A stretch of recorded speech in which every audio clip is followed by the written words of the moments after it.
오늘도 온라인으로 교우 여러분들께 인사를 드립니다. 그나마 이제 대전도 좀 완화가 돼서 오늘부터 50명이 같이 예배드릴 수 있게 되어서 반가운 소식입니다. 수요일 날부터 온라인으로 예배드리기 어려우신 분들은 교회로 오시면 저희가 함께 예배드릴 수 있도록 공간과 자리를 마련해 드리도록 하겠습니다. 이제 2층 목회자실은 콜센터가 됐습니다. 그래서 지난 한 주 동안에 전화로 신방한 교우들이 지역교회, 부서교회, 사역교회 다 해서 419명 교우들을 전화로 신방을 했습니다.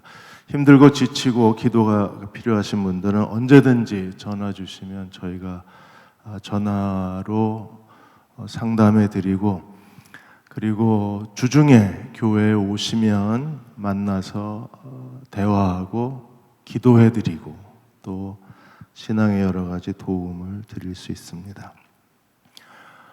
시편 이 복 있는 사람은 주중에 언제든지 오셔서 사무실로 오시거나 아니면 선교센터하고 교회 예배당, 지하 예배당 중간에 자율 판매대가 있으니까 오셔서 구입하시면 되겠습니다. 오늘 호세아 1장 6절 7절에서 로루하마라 하라는 제목으로 말씀을 같이 나누겠습니다. 미국의 캘리포니아 전역에서 거대한 산불이 일어나서 지금 남한 면적의 절반 가까이를 다 태웠습니다. 지금 보시는 사진은 샌프란시스코의 금문교 사진입니다. 이게 대낮에 이렇게 저녁 석양처럼 붉게 물들어서 얼마나 산불이 크게 일어났는가를 우리들에게 보여주고 있습니다. 거의 지금 캘리포니아의 샌프란시스코, 오클랜드, 버클리 이 지역에 20여 개의 산불이 캘리포니아를 뒤덮었습니다. 그래서 그곳에 사는 주민들은 마치 세상 종말이 온 것 같다 그랬어요. 하나님이 자연재해로 종말의 신호를 삼으시고, 자연재해는 종말의 상징입니다. 왜냐하면 사람이 눈으로 보는 그림 언어가 자연재해이기 때문입니다. 하나님의 호세아 선지자도 그림 언어로 하나님께서 하나님의 심판을 명하셨어요. 호세아의 그림 언어, 하나님이 음란한 여자와 결혼해서 음란한 자식을 낳아라. 이 나라가 하나님을 떠나 크게 음란함이라. 이스라엘의 죄를 책망하시기 위해서 선지자의 결혼을 그림 언어로 하나님이 보여주신 거예요. 영적으로 어린 사람들, 신앙이 아직 성장하지 않은 사람들은 어린아이들이 소설책보다 그림 동화책을 보는 것처럼 하나님께서 그림 언어로 책망을 하시는 거예요.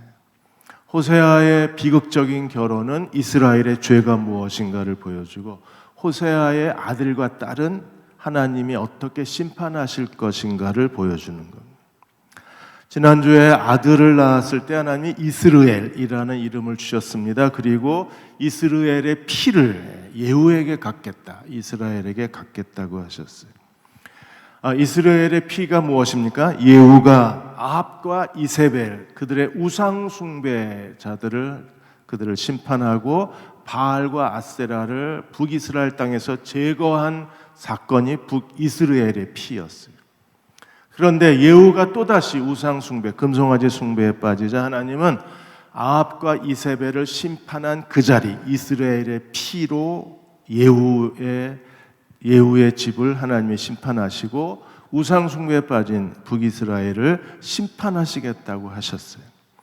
오늘 다시 호세아와 고멜이 딸을 낳았습니다. 그 이름이 루하마가 없다, 긍휼이 없다는 딸의 이름을 지어주셨어요. 하나님이 이스라엘과 더불어 긍휼의 언약을 맺으셨는데 이제 긍휼이 없다, 이제 하나님의 용서가 없다고 이스라엘의 심판을 선언하셨어요. 열왕기하 13장 23절에 이렇게 말씀하셨습니다. 여호와께서 아브라함과 이삭과 야곱과 더불어 세우신 언약 때문에, 그 긍휼의 언약 때문에 이스라엘에게 은혜를 베풀어 주셨어요. 어떤 은혜요? 그들을 불쌍히 여기셨습니다. 그리고 그들을 돌보사 보호하셨습니다. 그리고 그들의 죄를 지었지만 하나님이 멸하기를 즐거워하지 않으셨어요. 왜? 긍휼의 언약 때문에. 그러나 이제 긍휼이 끝났습니다. 이때까지 자기 앞에서 쫓아내지 아니하였더라.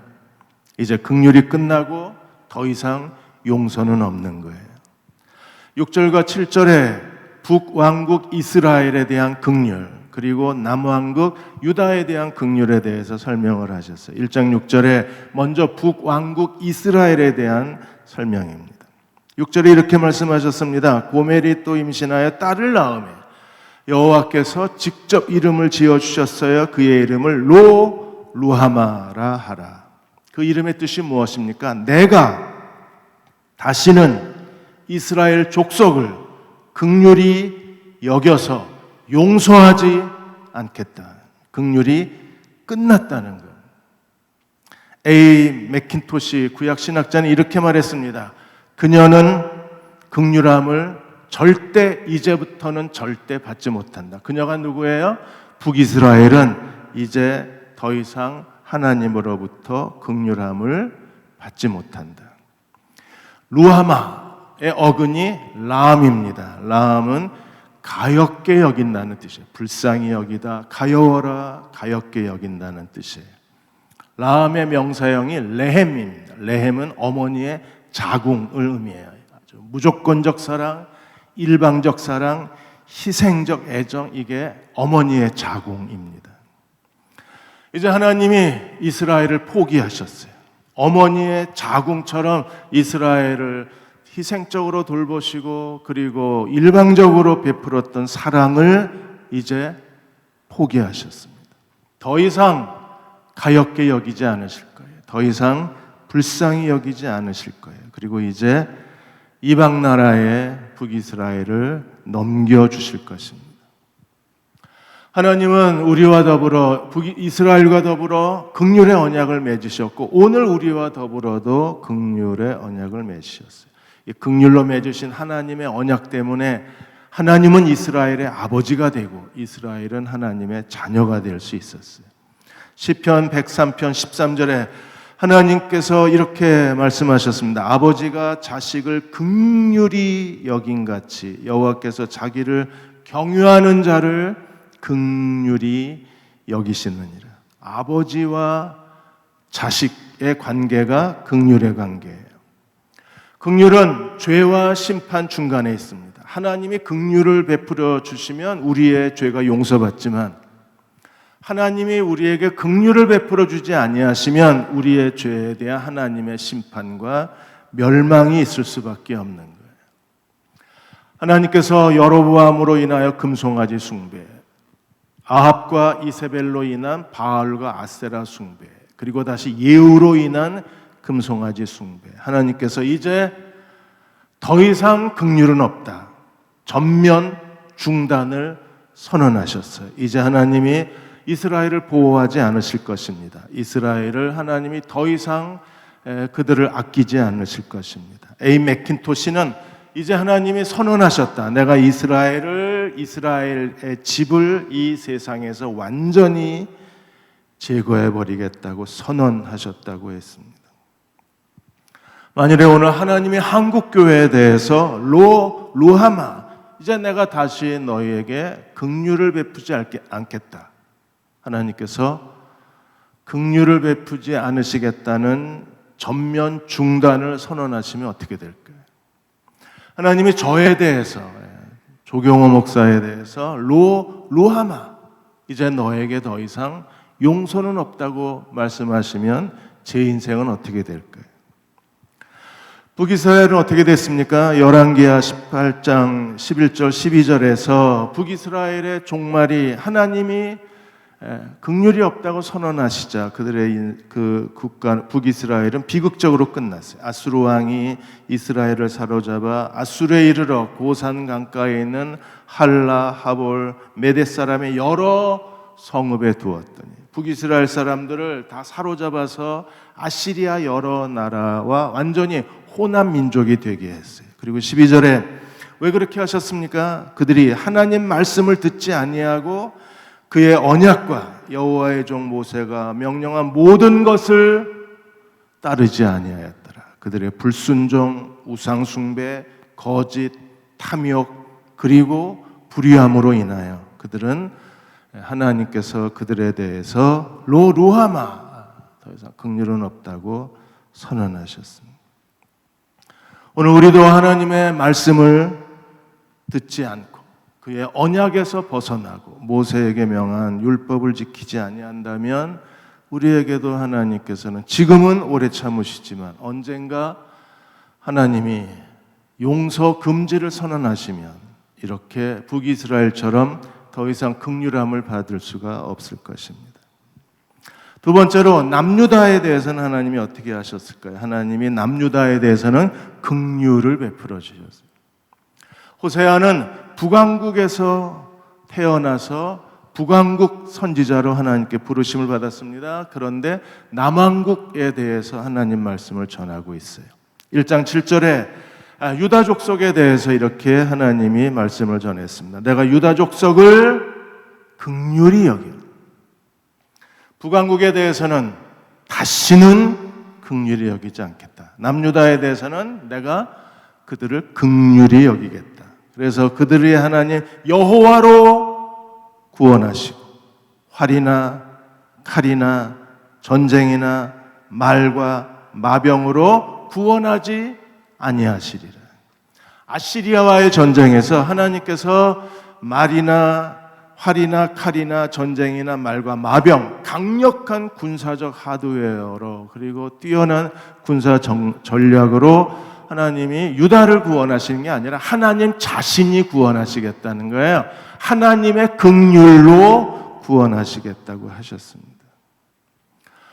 오늘 우리도 하나님의 긍휼이 우리에게 필요합니다. 우리는 더 많은 말과 마병과 칼과 활이 필요하다고 말합니다. 아닙니다. 하나님의 긍휼이 우리를 구원하는 거예요.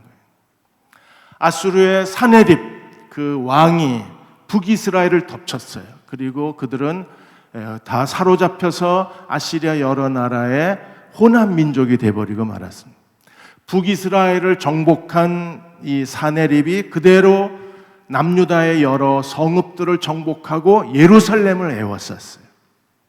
예루살렘은 이제 멸망 직전입니다. 그러나 하나님께서 어떻게 하셨어요? 히스기야가 이 사네립이 어느 신이 내 손에서 이 민족을 구원하겠느냐, 하나님을 모독하고 하나님을 비웃었습니다. 그러자 히스기야가 하나님 앞에 무릎을 꿇었어요. 그게 열왕기하 19장입니다. 열왕기하 19장 1절에 보면 히스기야 왕이 사네립이 하나님을 모독하는 말을 듣고 옷을 찢고 굵은 배를 두르고 하나님의 성전에 엎드렸어요. 그리고 왕궁의 책임자 서기관 장로들을 굵은 베옷을 입혀서 이사야 선지자에게 보내요. 3절에 보시면 이사야 선지자에게 가서 그들이 뭐라고 얘기합니까? 히스기야의 말씀이 오늘은 환난과 징벌과 모욕의 날이라. 아이를 낳을 때가 되었으나 해산할 힘이 없도다. 코로나19 앞에서 한국교회도 해산할 힘이 없어요. 빠져나갈 길을 찾지 못합니다. 그래서 우리는 계속 하나님 앞에 굵은 베옷을 입고 옷을 찢고 머리에 티끌을 무릅쓰고 엎드려 있는 거예요. 하나님께서 여호와로 말미암아 구원하리라. 더 이상 활과 칼과 말과 마병으로 예루살렘을 건져낼 수 없습니다. 그러나 하나님이 구원하시겠다. 그래서 열왕기하 19장 7절에 하나님의 구원 방법이 뭐예요? 내가 한 영을 그의 속에 두어 그로 소문을 듣고 본국으로 돌아가게 하고 또 그 본국에서 그에게 칼에 죽게 하리라. 하나님은 이 아시리아의 사네립에 대해서 하나님의 영을 그 속에 두어서 소문을 듣고 본국으로 돌아간다. 본국에서 암살로 죽는다. 그래서 이 아수르의 손에서 하나님이 예루살렘을 건져내시겠다고 선지자를 통해서 말씀하신 거예요. 그렇게 됐을까요? 열왕기하 19장 35절에 37절까지 7절에 선지자를 통해서 주신 예언이 그대로 이루어졌어요. 그래서 35절에 이 밤에 여호와의 사자가 나와서 아수르 진영에서 군사 18만 5천 명을 치더라. 아침에 일어나니 18만 5천 명이 다 시체가 됐어요. 예루살렘을 에워쌌던 이 아시리아의 군대가 완전히 18만 5천 명이 하룻밤에 시체로, 하나님의 재앙의 천사가 아시리아 군대를 덮친 거예요. 그래서 어떤 일이 벌어졌습니까? 36절에 아수르 왕 사네립이 떠나 돌아가 니느웨에 거주하더라. 하나님 뭐라 그러셨어요? 사네립이 자기 본국으로 돌아가리라. 7절의 예언이 이루어진 거예요. 그리고 37절에 그가 암살당하여 죽으리라고 말씀하셨는데 그대로 이루어져서 그 성전에서 신전에서 예배할 때 아수르와 사네립이 신전에서 경배할 때 신하가 그를 칼로 죽이고 그들이 도망쳤습니다. 그리고 그 아들이 대신하여 아시리아 왕이 돼요.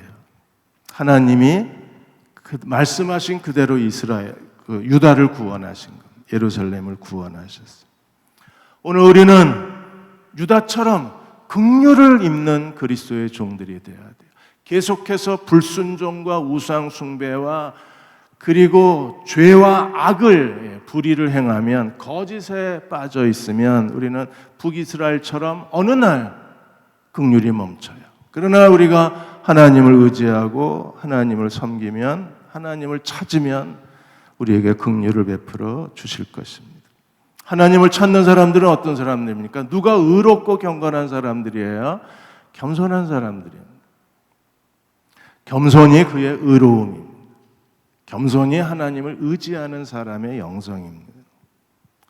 페르시아의 위대한 시인이며 이야기꾼인 사디가 그의 우화 정원이라는 책에서 재미있는 얘기를 하나 했어요. 아주 그 교훈적인 그 우화를 하나 이야기했습니다. 어느 젊은이가 어느 한 도시에 도착해서 배에서 내렸는데 이 젊은이는 지혜롭고 경건하고 겸손한 젊은이였어요. 그래서 마을 사람들이 이 젊은이를 수도원에 보냈습니다. 그래서 수도원에 있는 사람들이, 수사들이 이 젊은이를 정말 따뜻하게 맞이해 주었어요. 그는 밑바닥에서부터 수도원에서 일하기 시작했습니다. 어느 날 수도원장이 이 젊은이에게 쓰레기를 좀 치워줬으면 좋겠다고 얘기를 해요. 근데 그날 이 젊은이가 사라져 버렸습니다. 아마도 수도원장과 수사는 이 수도원의 일이 적성에 맞지 않았나, 또 청소하는 게 싫었나 보다, 그렇게 생각을 했어요. 그 다음날 수도승이 거리에 나갔다가 이 젊은이를 우연히 만났습니다. 그러자 이 수도승이 이 젊은이에게 원장님이 시키신 일을 그렇게 무시할 수 있냐, 자네가 밑바닥 일을 하느라고 그 마음이 불편한 것 같은데 수도원에서도 밑바닥서부터 하나님이 우리를 키워내시는 거기 때문에 적은 일에 기쁘게 섬길 수 있어야 한다네. 그러자 이 젊은이가 울음을 터뜨렸습니다. 아닙니다. 제가 청소가 밑바닥 일이라고 생각해서 그만둔 게 아니라 원장님이 쓰레기를 치우라고 그랬는데 여기저기 가봐도 쓰레기가 없었습니다. 그러자 생각했습니다. 혹시 내가 쓰레기가 아닐까. 그래서 나를 치우는 게 원장님의 명령에 그대로 그 명령대로 수행한다는 생각이 들어서, 그래서 내가 가장 더럽기 때문에 그게 바로 쓰레기가 나라는 생각이 들어서, 그래서 나를 치워서 수도원을 깨끗하게 만들고 싶었을 뿐입니다. 이게 겸손입니다. 원장이 쓰레기를 치우라고 했을 때 자신을 쓰레기라고 생각할 수 있는 마음의 눈을 가진 사람, 그가 하나님 앞에 겸손한 사람이에요. 그에게 긍휼이 있는 겁니다. 마지막으로 세 번째, 우리가 해야 될 중요한 일이 무엇입니까? 우리는 하나님의 긍휼의 언약 안에 살아야 돼요. 북왕국처럼 긍휼이 중단된 사람이 아니라 남루자처럼 긍휼의 사람으로 살아가야 돼요. 왜냐하면 우리는 긍휼로 구원을 받았기 때문입니다. 베드로전서 1장 3절과 4절에서 하나님은 우리를 긍휼로 구원하셨다고 하셨어요. 우리 주 예수 그리스도의 아버지 하나님을 찬송하리로다. 그의 많으신 긍휼대로 어떻게 하셨어요? 그리스도를 죽은 자 가운데서 부활하게 하심으로 말미암아 우리를 거듭나게 하신 것은 하나님의 긍휼입니다. 하나님의 긍휼로 거듭났을 뿐 아니라 하나님의 긍휼로 우리는 산소망을 가졌어요. 그리고 4절에 썩지 않고 더럽지 않고 쇠하지 아니하는 하늘에 간직하신 하늘의 유업을 주신 것은 하나님의 긍휼하심입니다. 우리는 하나님의 긍휼하심으로 죄의 용서함을 받고 긍휼하심으로 거듭나게 되었고 긍휼하심으로 산소망을 갖게 되었고 그의 긍휼하심으로 하늘의 유업을 받은 자가 되었습니다. 그러므로 긍휼 안에 거해야 돼요. 왜냐하면 하나님의 긍휼이 있는 곳에 하나님의 보호, 하나님의 돌보심, 그리고 하나님의 놀라우신 섭리가 있기 때문에 그렇습니다. 다니엘이 그랬습니다. 다니엘과 세 친구의 생애를 인도하신 것은 하나님의 긍휼이었어요. 다니엘서 1장 9절에 그들이 물과 채소로 음식을 먹고 그리고 바벨론 왕의 식탁으로 자기를 더럽히지 않기를 구했을 때 어떤 일이 벌어졌어요? 하나님이 다니엘로 하여금 환관장에게 은혜와 긍휼을 얻게 하셨어요. 그래서 그들은 하나님 앞에 자신의 정결함을 지킬 수 있었습니다. 이 장에서 왕이 꿈을 꾸고 아무도 해석하지 못하자 박사들을 다 죽이라고 명령하고 다니엘과 세 친구도 죽게 되었습니다. 그래서 다니엘의 세 친구에게 뭐라고 그래요? 2장 18절에 하늘에 계신 하나님이 이 은밀한 일에 대하여 불쌍히 여기서 긍휼을 베풀어 주셔서 다니엘과 세 친구들이 바벨론 지혜자들과 함께 죽임을 당하지 않도록 그들로 하여금 기도하게 했습니다. 그리고 하나님은 긍휼을 베풀어 주셔서 다니엘에게 그 환상과 꿈을 깨닫게 하시고 그들은 목숨을 건져냈을 뿐 아니라 하나님께서 그들을 지극히 높이셔서 그 바벨론 왕국의 최고의 고위자 중에 한 사람으로 세우실 수 있었습니다. 긍휼이 따라다니는 사람이 돼야 돼요. 어떤 사람이 긍휼이 따라다니는 사람이 될 수 있어요? 다니엘과 세 친구처럼 하나님 앞에 정결함을 사모해야 합니다. 어떤 분이 칼럼을 쓰시면서 코로나19가 한국 교회에 대한 하나님의 심판과 징계인가라는 칼럼을 쓰셨습니다. 그렇다면 한국 사회 전체가 하나님의 징계를 받을 수밖에 없습니다. 왜냐하면 지금의 정부에서 일어나는 많은 일들이 다 우리가 어린아이들도 다 알만한 그런 거짓과 그런 불의가 그대로 드러났기 때문에 그렇습니다. 정광훈 목사에 대한 신드롬이 계속 신문 TV에서 토론이 되고 있는데 결국에 현 정부와 정광훈 목사는 서로가 잘못입니다. 서로의 잘못이 물고 물리는 그런 형태가 된 거예요. 정광훈 목사 신드롬이 광화문에 일어난 이유가 어디 있어요? 현 정부의 그런 불의와 그리고 이해할 수 없는 정책에 대한 분노가 광화문에 모이게 한 결국 정광훈 신드롬을 일으킨 것은 현 정부입니다. 그리고 정광훈 목사도 잘못을 저질렀어요. 8.15 집회 그 일에 그런 코로나의 집단 감염의 근원지가 된 것은 결국 정부가 사랑제일교회 정광훈 목사를 공격할 빌미를 제공한 거잖아요. 그 때문에 사랑제일교회에 대한 이번에 이 사랑제일교회 정광훈을 제거하고 싶었을 겁니다. 왜냐하면 계속 광장에 그 함성 소리가 커져가니까 전 정부는 코로나19로 인해서 정광훈 목사 사랑제일교회 문을 닫아버리고 싶었을 거예요. 그러나 그냥 그 교회만 대상으로 할 수 없으니까 한국교회까지 강압 정책을 펼치다가 결국에 정부의 정책에 반발한 일부 교회가 대면 예배를 드리다가 또 집단 감염이 확산이 된 거예요. 이렇게 해서 한국교회 전체가 비난을 받게 된 겁니다. 누가 먼저인가요? 알이 먼저입니까? 닭이 먼저입니까? 서로 잘못이 물고 물리는 상황이 된 거예요. 그리스도인은 성숙한 인격의 사람이 되어야 합니다. 성숙함이 하나님께 드려야 될 진정한 영성이 되는 거예요. 디모데후서 2장에 뭐라고 그러셨어요? 큰 집에는 금그릇, 은그릇, 질그릇, 그릇의 재료가 중요한 게 아니라 깨끗한 그릇이 하나님 쓰임에 합당하다고 하죠. 우리는 하나님 앞에 정결한 그리스도의 종들이 되어야 합니다. 정결해지려면 어떻게 해야 합니까? 이사야 55장 6절 7절에 이렇게 말씀하셨어요. 너희는 여호와를 만날 만한 때에 찾으라. 가까이 계실 때에 그를 부르라. 악인은 그의 길을, 불의한 자는 그의 생각, 악인은 그 길을, 불의한 자는 그의 생각을 버리고 여호와께 돌아오라. 그리하면 그가 긍휼히 여기시리라. 우리 하나님께 돌아오라. 그가 너그럽게 용서하시리라. 우리는 모든 거짓과 불의와 그리고 이 잘못된 길에서 떠나서 우리는 하나님께로 돌아가야 돼요. 악인은 그 길을, 불의한 자는 그 생각을 버리고 여호와께 돌아오라. 긍휼히 여기시리라. 용서하시리라. 시편 119편 128절에 그러므로 내가 범사에 모든 주의 법도들을 바르게 여기고, 시편 기자는 어떻게 살았나요? 주의 법도대로 올바르게 살았습니다. 그리고 모든 거짓 행위를 미워하나이다. 하나님 앞에 의롭게 살고자 하는 사람들, 하나님을 의지하는 사람들은 모든 거짓 행위를 미워하는 사람이 돼야 돼요.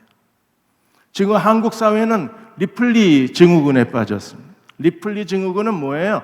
자기가 만든 거짓 세상을 현실이라고 믿고 사는 사람들입니다.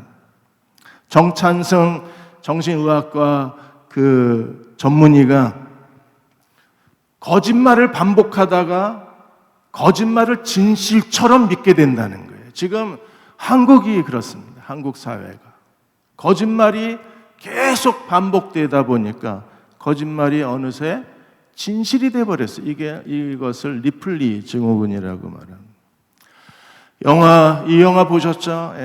Catch Me If You Can 이라는 영화에서 이 사기꾼이 나와요. 20년 동안 사람들을 속이고 나중에는 자기가 진짜 자기가 만든 사람을 자기라고 착각하게 해서 합니다. 트럼프 대통령 시절에 그 미나장 이야기 아직 기억하실 겁니다. 차관복까지 올라갔어요. 그런데 이 미나장이 차관복까지 올라가면서 한인 사회의 신화적인 그런 인물이 됐습니다. 그런데 그녀의 학력, 경력 다 위조가 된 거예요. 감쪽같이 거짓말로 자기의 가면을 썼다가 그대로 하루아침에 나락으로 떨어진 거예요. 우리는 정신 차리고 영적 분별력을 가지고 무엇이 거짓이고 무엇이 참인가를 분별하고 속지 말아야 돼요. 주의 법도를 따라 바르게 행하고 모든 거짓은 우리가 미워해야 합니다. 하나님은 의로우신 분이기 때문에 의로운 일을 좋아하신다고 하셔요. 시편 11편 7절에 여호와는 의로우사 의로운 일을 좋아하시나니 정직한 자는 그의 얼굴을 배우리다. 정직한 자는 하나님의 긍휼하심이 그 안에 있을 거예요. 정직한 자가 하나님께서 그의 모든 죄를 용서하실 겁니다. 정직한 자에게 오늘도 하나님은 은혜와 보호와 돌보심의 은혜를 주실 거예요. 사랑하는 여러분, 의롭게 사는 단 하루를 살아도 거짓을 버리고 의롭게 사는 그리스도의 종들이 되시기를 축원합니다. 그럴 때 하나님의 긍휼이 멈추지 않을 거예요. 그런 한국교회, 대형침례교회, 우리 모든 가정, 우리 자신이 되시기를 주의 이름으로 축복합니다.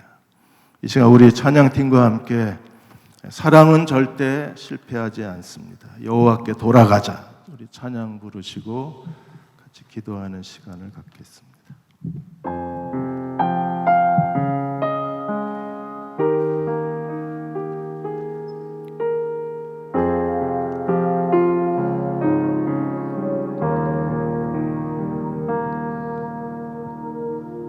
내 백성이 나를 떠나 돌아섰지만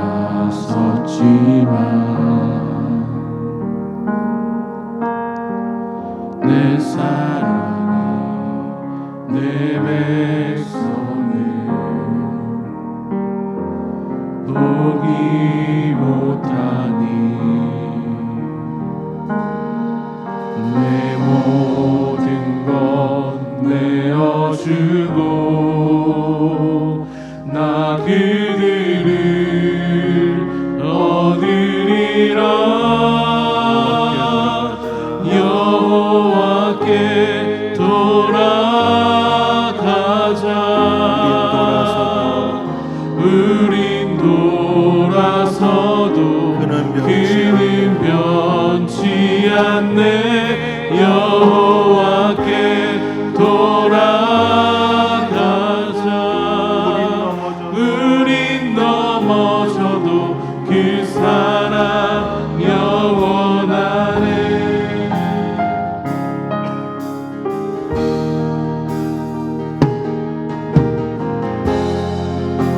우리 한 번 더 고백합시다. 내 백성이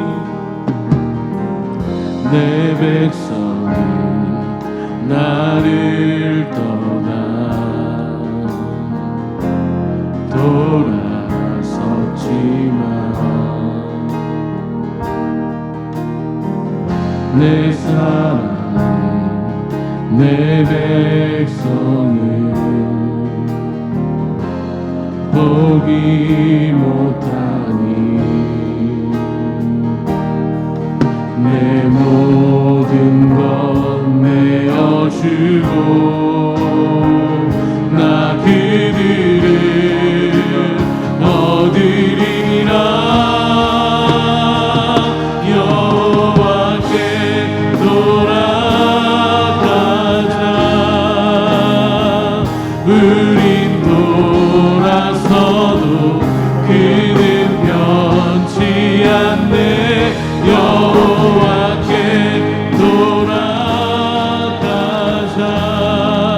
우린 넘어져도 그 사랑 여호와께 돌아가자. 여호와께 돌아가자. 우린 돌아서도 그는 변치 않네. 여호와께 돌아가자.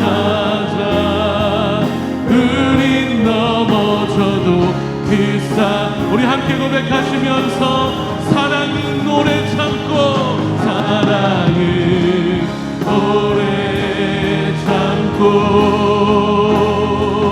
자신을 내어주네. 서로 살아갈 때 세상을 주보내. 사랑은 절대 지지 사랑은 오래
기억나게 하시는 우리의 모든 거짓과 탐욕과 우리의 게으름과 우리의 순종하지 못함과 우리의 완악함을 용서하여 주시고, 악인은 그 길을 불의한 자는 그 생각을 버리고 여호와께로 돌아오라. 그리하면 그가 긍휼히 여기시리라. 우리 하나님께 돌아오라. 그가 너그럽게 용서하시리라. 우리의 죄를 용서하여 주옵소서. 여호와는 의로우사 의로운 일을 좋아하시나니 정직한 자는 그의 얼굴을 배우리라. 사방이 온통 거짓투성이처럼 보입니다. 거짓이 점점 익숙해져 갑니다. 거짓에 대해서 우리가 체념해 버립니다. 하나님, 우리의 영혼을 일깨워 주셔서 하나님이 의로우셔서 의로운 일을 좋아하시는 것처럼 저희도 의로운 자로 살게 하여 주옵소서. 이제 우리 잠시만 함께 동성으로 기도하겠습니다. 하나님, 우리에게 의로운 일을 좋아하는 마음, 주의 긍휼을 구하며 우리의 죄를 자복하며 다시 한번 그 주님 앞에 돌아가기로 결정합니다. 우리가 찬양한 것처럼 우리를 내 사랑으로 품으시며 용서하시고 우리를 회복시키시는 그 하나님 앞에 우리가 전심으로 마음을 다해 돌이켜 그의 죄에서 돌이켜 하나님께 나아가기로 결정합니다. 하나님, 주의 긍휼을 얻게 하여 주시옵소서. 이스라엘 백성이 하나님을 떠나갔다가 다시 한번 그 하나님 앞에 돌아가기로 결정하는 이 결정하자고 하는 이 호세아의 고백처럼 하나님, 우리가 하나님 앞에 돌아가기로, 하나님 우리의 죄악들을 떠나 하나님께로부터 떠나졌던 우리의 마음을 돌이켜 하나님 앞에 다시 한번 나아갈 수 있는 귀한 은혜를 허락하여 주시옵소서. 거짓으로부터 떠나게 하시고 우리의 모든 죄악으로부터 하나님 돌아가게 하시고 온전히 우리의 소망 되신 우리의 모든 것 되신 그 하나님 앞에 하나님 나아갈 수 있도록 하나님 은혜 베풀어 주시고 하나님 역사하여 주시옵소서. 여호와여 도우소서. 경건한 자가 끊어지고 충실한 자들이 인생 중에 없어지나이다. 이웃에게 각각 거짓을 말하며 아첨하는 입술과 두 마음으로 말하는도다. 여호와께서 이 모든 아첨하는 입술과 자랑하는 혀를 끊으시리니 끊어주옵소서. 더 이상 거짓에 속고 살지 않게 해주시고 거짓이 만들어낸 가짜 세상에 살지 않는 그리스도인과 한국 사회가 되게 하여 주옵소서. 지금 우리를 죄에서 구원하신 우리 주 예수 그리스도의 은혜와 하나님 아버지의 그 크신 사랑하심과 성령의 위로하고 도우신 은혜가 오늘 하나님 앞에 의롭게 살기로 결단하는 사랑하는 대흥침례교회 모든 교우와 가정과 자녀들 위해, 이 민족과 이 땅의 모든 교회 위에 여러 가지 자연재해로 인하여 신음하고 그리고 힘겹게 하루하루를 버텨내는 개척교회 모든 목회자들 위해 지금부터 영원히 함께 하시기를 간절히 축원하옵나이다. 아멘.